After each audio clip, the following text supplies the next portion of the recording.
खुलुमबाय बयनिसिमबो आंनि बे डेली आपडेट बड' इउट्युब चेनेलाव नोंथांमोनखौ आरोबाव बरायहरबावनाय थाबाय। दिनै आं नोंथांमोननि गेजेराव मोननैसो सानसेयारि खौरां लानानै फैदों। आं आसा खालामो नोंथांमोना भिडिअखौ जोबजासिम नायलांगोन आरो लोगोसे चेनेलखौ साबस्क्राइब खालामनानै लागोन।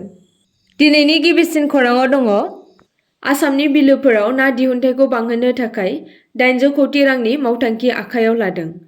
आसामाव फ्राय 800 कौटि रां बाहायनानै गासै रायजोआव 129 बिलोफोरखौ फोथांफिन्नायनि थांखिजों मोनसे मावथांखि आखायाव लादों। एसियान जौगाखां बेंकनि हेफाजाबाव बे मख'जाथाव नाजानायनि थांखिया आसामाव ना दिहुननायखौ बांहोनाय आरो दै सामलायनायखौ साबसिन खालामनाय, जाय अरायथा सम्पद रैखाथिनि फारसे मोनसे गोनांथार आगान दिन्थियो।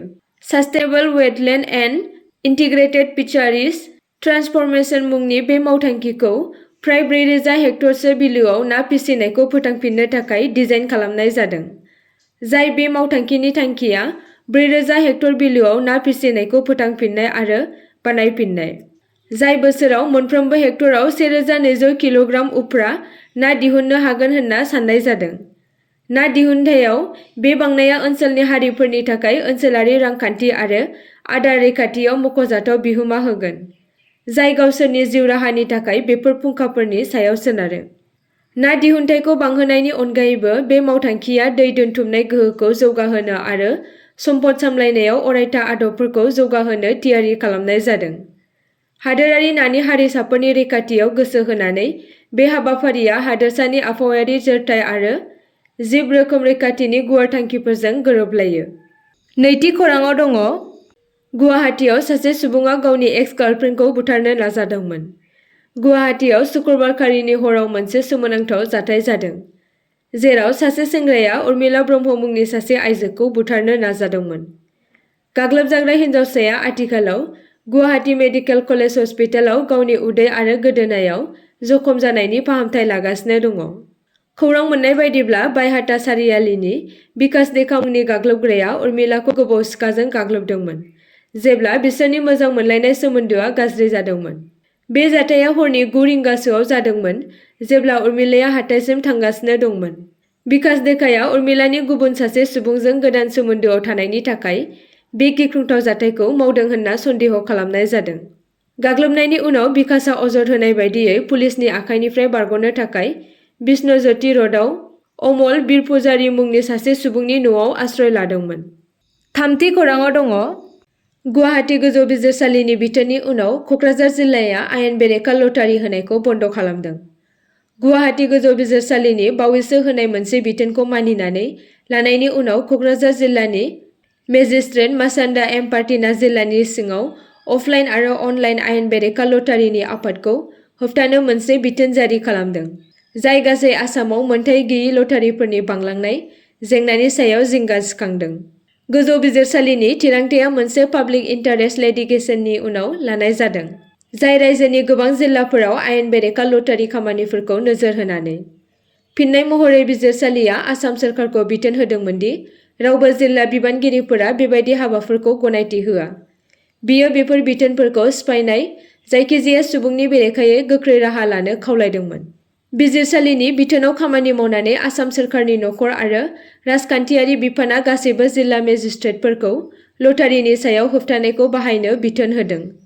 बेनि फिथाय महरै जिल्ला मेजिस्ट्रेट मासान्दा एम पार्टिना क'क्राझार जिल्लायाव जायखिजाया लटारिखौ खुंनायखौ होबथानो थाखाय BNSS एक्टनि सेक्सन 163 नि सिङाव गोहोखौ बाहायदोंमोन। बे बिथोनआ गोख्रैनो गोहोम गोनां आरो फैगौ फोसावथायसिम थागोन। जिल्ला खुंथायआ सांग्रांथि होदों दि जायफोरा बे बिथोनखौ नेवसिगोन बिसोरो गोख्रों आयेनारि राहाजों मोगा-मोगि जानांगोन।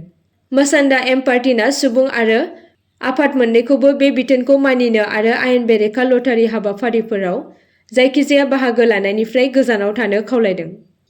ब्रैथि खौराङाव दङ जाग्रा आदारावनो गावनि हासुदैखौ गलायनानै जाहोयोमोन गंसे नखरनि खामानि मावग्रा सासे आइजोआ।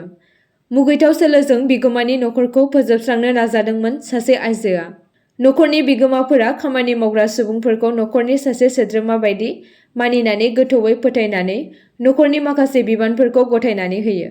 नाथाय बेफोरबायदि मुगैथाव जाथाया नखरनि बिगोमाफोरखौ खामानि मावग्रानि सायाव फोथायनो गोब्राब खालामो। उत्तर प्रदेशनि गाजियाबादआव बे मुगैथाव जाथाया जादों। 8 बोसोर मोनसे नखराव ओंखाम ओंख्रि संग्रा महरै खामानि मावगासिनो थानाय 32 बोसोर बैसोनि रीना कुमारी मुंनि सासे आइजोआ जाग्रा आदाराव गावनि हासुदैखौ गलायनानै जाहोगासिनो दंमोन नखरनि बिगोमाफोरनो। नाथाय जोबथायाव बे मुगैथाव आखुआ केमेरायाव सेबखांजायो आरो बे मुगैथाव आखुनि जाहोनाव आइजोआ पुलिसनि आखायाव गोग्लैयो। मिथिनो मोननाय बायदिब्ला थांनाय गोबाव समनिफ्रायनो बिगोमानि नखराव लिभारनि जेंनाजों भुगिनांगासिनो दङमोन। गावनि खामानि मावनायाव बिगोमाया गोरोन्थि जानायनि थाखाय गले गले सोंखारिदोंमोन नखराव खामानि मावनो थानाय सासे आइजोखौ। बिनि खिथेर लाफिननो थाखायनो जाग्रा आदारावनो बेफोरबायदि मुगैथाव खामानिखौ मावदोंमोन, जायनि जाहोनाव नखरनि सुबुंफोरा लिभारनि जेंनायाव गोग्लैनानै दं होनना फोरमायदों। 5थि खौराङाव दङ। आसाम पुलिस जवाना सिलचर सार्किट हाउसआव गावखौनो गावथारना लादों। सनिबारखालि सिलचर सार्किट हाउसनि जिरायग्रा खथायाव सासे आसाम पुलिस जवाननि गोथै देहा मोननाय जादों। मिथिनो मोननाय बायदिब्ला जवाना मैया सानजौफुआव सार्भिस राइफलजों गावखौनो खर'आव गुलि गावनानै लादों। थैनाय सुबुंनि सिनायथिखौ ईश्वर सिन्हा होनना मिन्थिनाय जादों। जाथायनि उनाव जायगानि पुलिसआ जाथाय जायगायाव सौहैयो, गोथै सह'खौ बोखांनो हायो आरो पस्टमर्टमनि थाखाय सिलचर मेडिकेल कलेजाव दैथायहरनाय जायो। जवाना गावनि जिउखौ मानो फोथैना लादों बेखौ दासिम रोखा मिथिनो मोननाय जायाखै। मख'जाथावदि बेबायदि जाथाया 3 सेप्तेम्बर खालि सिलचर रेलवे स्टेशनाव रेलवे रैखाथि जर'खा हान्जानि सासे जवाना गावखौ फोथैना लादोंमोन। उत्तर प्रदेशनि सनु चौहान होनना सिनायथि मोननाय जवाना गावनि सार्भिस रिभलभारजों गावखौ गुलि गावना लादोंमोन। 6थि खौराङाव दङ। सा 40 सुबुंफोरा जाग्रा आदार जानायनि उनाव हरखाब देहायारि लोमजादों। मैया आसामनि सरुपथाराव गोब्राब फुड पयजनिंनि जाहोनाव सा 40 सुबुंफोरखौ देहा फाहामसालियाव थिसननाय जादों। गामिनि सुबुंफोरा मोनसे धोरोमारि फोरबोआव जाहोनाय जामुं लादोंमोन, जायनि उनाव बिसोरो हरखाब देहायारि लोमजादोंमोन।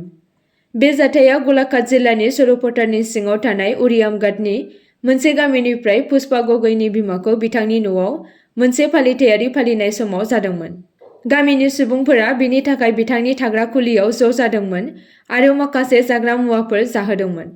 सुलुंनि बायदिब्ला गामिनि सुबुंफोरनो जाग्रा आदार महरै सिरा, दही आरो क्रिम जाहोनाय जादोंमोन। जाग्रा आदार जाखांनायनि एसे उनावनो गोबां सुबुंफोरा देहायारि लोमजानायखौ मोनदांनो हादोंमोन, जायनि जाहोनाव ओनसोलाव सावस्रि खैफोदनि थासारि सोमजिदोंमोन। दासिमाव सा 40 सुबुंफोरा सरुपथा सुबुं सावस्रि मिरुआव फाहामथाय लागासिनो दङ। सासे गोब्राब लोमजानाय सुबुंखौ गोजौ फाहामथायनि थाखाय गलाघाटआव दैथायहरनाय जादों। थासारिनि फिन्नाय महरै एमएलए बिस्वजित फुकनआ सरुपथार सावस्रि सुबिदाखौ नायदिंहैयो आरो सावस्रि बिफानखौ गोहोम गोग्लैनाय सुबुंफोरनो गोजौ थाखोनि सावस्रि फाहामथाय होनो बिथोन होदों।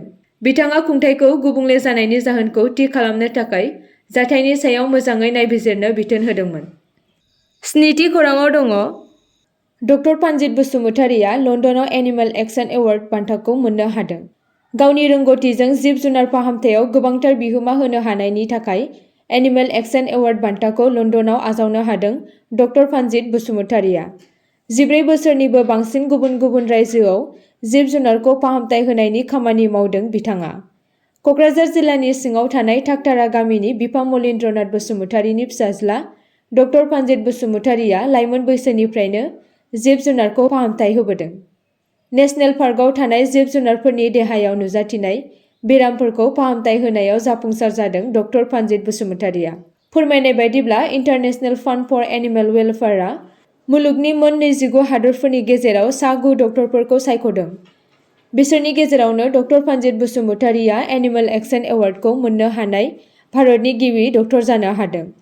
मख'नो गोनांदि बिथांजों लोगोसे बलिउडनि मुंदांखा फावखुंग्रि दिया मिर्जायाबो बे माननि बान्थाखौ लन्दनाव आजावदों। दिनैनि जोबथा खौराङाव दङ। गुवाहाटीआव 1.5 लाख रांनि नंखाय नटजों लोगोसे 2 स्किमनि थागिरिफोरखौ हमदों। गरसुक पुलिसआ सनिबारखालि गुवाहाटीनि इन्टारस्टेट बास टार्मिनेलाव 2 स्किमनि थागिरिफोरखौ 1,50,000 रांनि नंखाय भारतारि रां बिलाइजों लोगोसे हमदोंमोन। नंखाय नटखौ बिथा खालामनानै बे अपारेसनखौ मोनसे पुलिस हानजाया खालामदोंमोन, जायनि समाव 2 सुबुंनिफ्राय 500 रांनि 300 रां बिलाइ जब्द खालामनाय जादों। मावख'गिरिफोरा हमजानाय नंखाय नट सिखाव फालांगिरिफोरखौ नामपकनि पुर्णमणि रय आरो खोला सिक्किम जिल्लानि लिंगमनि राम कुमार काटी होनना सिनायथि होदों।